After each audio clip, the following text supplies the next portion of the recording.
The crack of the slap silenced the courtroom. A black woman standing at the defense table did not cry, did not speak. She only raised her head with calm dignity. Seconds later, to everyone's shock, she would walk past the guards, ascend the steps, and take the judge's seat. The shock. The courtroom froze. People's breaths caught in their throats as if the air itself had turned heavy with disbelief. A uniformed officer had struck her across the face. The sound rang like thunder in a place that was meant to uphold justice. The crowd shifted uneasily. Some averted their eyes, others stared, waiting for her to collapse, to rage, to break. But she did none of those things. Dr. Maya Ellison stood tall, her cheek reddened but her spine straight, her silence sharper than any words. The officer glared at her, certain that power was his to wield. The judge leaned back, expression unreadable, the gavel resting untouched. No one moved. No one spoke. The silence pressed against the walls. What they did not know was that Maya was no ordinary defendant. Who she was.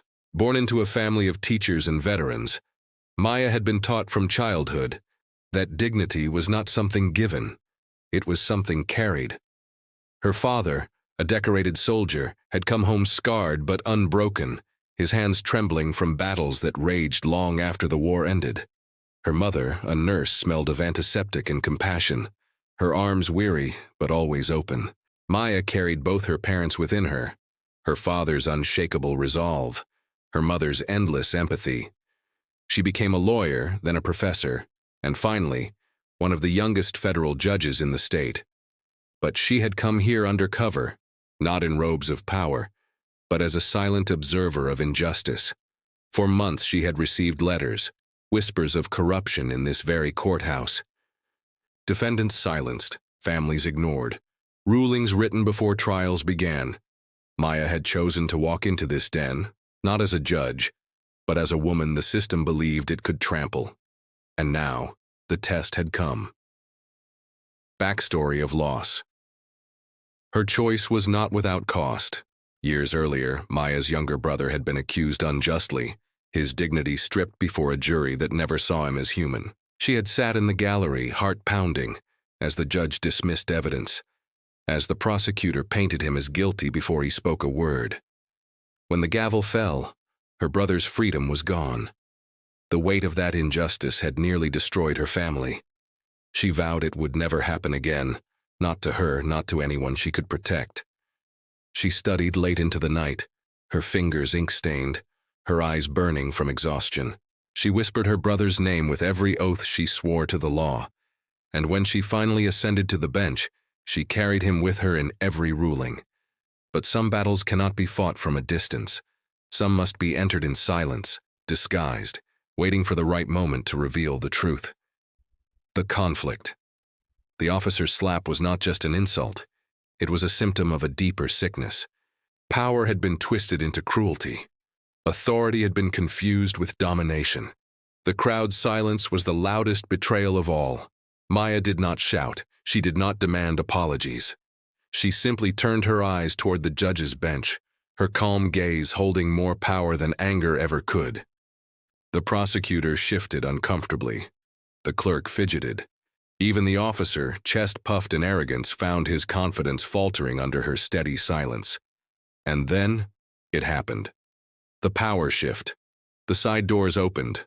Court officials, regional justices, and clerks from the state's highest office filed in, their eyes sharp, their presence undeniable. At their center stood the Chief Justice of the circuit, summoned not by Maya's words, but by her quiet, unbreakable preparation. Maya stepped forward. The officer tried to block her, but another hand, steady, commanding, landed on his shoulder. It was the Chief Justice himself. "Step aside," he said.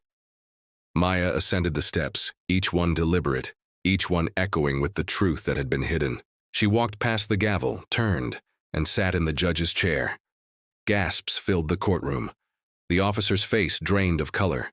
The prosecutor's jaw slackened. Even the original judge shifted uneasily, realizing too late that the woman they had tried to humiliate now held the highest authority in the room. Words that echoed. She did not raise her voice. She did not need to. Her words rolled through the courtroom like thunder wrapped in silk. Power does not give you the right to strike the vulnerable. The law does not bend to arrogance, and dignity does not disappear when attacked. It only grows stronger. The officer lowered his head. The prosecutor swallowed hard. The gallery, once silent in complicity, now leaned forward, eyes burning with respect. Maya continued, "I came here not as a judge, but as a witness. What I saw was corruption, cruelty, and cowardice. But understand this, justice will not be mocked. Not here, not ever again." The climax. The Chief Justice nodded. Papers were produced, orders signed. Within minutes, the officer was stripped of authority, the prosecutor placed under review, and the sitting judge quietly escorted from the chamber. But the moment that would never be forgotten was the sight of the crowd rising, not in chaos, but in silent respect. One by one, men and women stood. Families who had once been ignored, defendants who had once been silenced, clerks who had once been afraid.